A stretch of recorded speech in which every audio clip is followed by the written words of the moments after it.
60 ming, 65 ming atrofida qanaqa uylaringiz bor deb bizga so'rayotgan bo'lsanglar, 64 ming dollarga startviy narxi bo'ladi.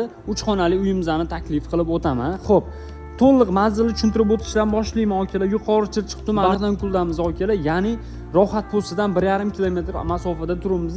20-cha maktabimizning shunday yonida bo'ladi akalar. Xo'p, qaranglar, tashqarida bitta hojatxonamiz, uyimizning ichida ikkita hojatxonamiz va podvalimiz bor. Podvalimizda oshxonani mo'ljallab ketishgan. Oldingi obzorlarimizda oshxonani juda ham ko'p so'radinglar. Xo'p, mana kotellarni qilib ketishgan, ko'pli pol bo'lgan 100% akalar. Oshxonaga mo'ljallab ketilgan, gazga tortilgan, vodoprovod suvi ham tortilgan, hammasi hujjat asosida. Hovlimiz ham keng akalar, bemalol xohlagan imoratinglarni yoki xohlagan proyektinglarni yana bu yoqqa davom ettirsanglar bo'ladi. Tashqaridan kirsanglar bo'ladi va glavniy xonalarimizga oldi tomondan kirsanglar bo'ladi. Xo'p, uyimizga kirib kelar ekanmiz, bitta kattagina koridorimiz bo'ladi. Undan tashqari oyog'imizdan osti 100% ko'plik pol, undan tashqari radiatorlagan joy tashab ketilgan.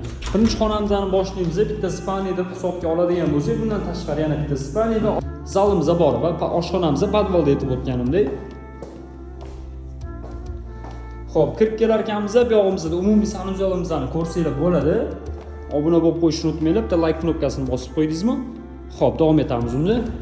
Ko'radigan bo'lsak, bitta kichkinagina yotoqxonamiz, undan tashqari bu yog'imizda o'zining ichida sanuzallari bilan birga. Menimcha yosh oilaga lekin yaxshi udobli bo'ladi, xudo xolasa. Va bu yog'imizda zalimizni ko'rsanglar bo'ladi. Zalimizdan tashqariga chiqsanglar bo'ladi va qo'shimchasiga akalar yana bu narsa davom ettirsanglar bo'ladi. Bu uyimizning xat hujjatlari notariusga tayyor turibdi akalar. Yaxshi niyat qilib kelsanglar, yo uy yoqsa yana kelishtirib men sizlarga xudo xolasa chiroyli narxda olib beraman akalar. Pastdagi raqamlarimizga aloqaga chiqinglar va shunaqa kompaktni uylar qarab yurganlarga yuborib qo'yinglar. Bizda Prek yangi shahar, obuna bo'lib qo'yishni unutmanglar. Hayotda bir marta bo'lsa ham u joyga ishlar tushadi. O'shanda bizdan manfaat topsanglar, biz xursandmiz. Salomat bo'linglar.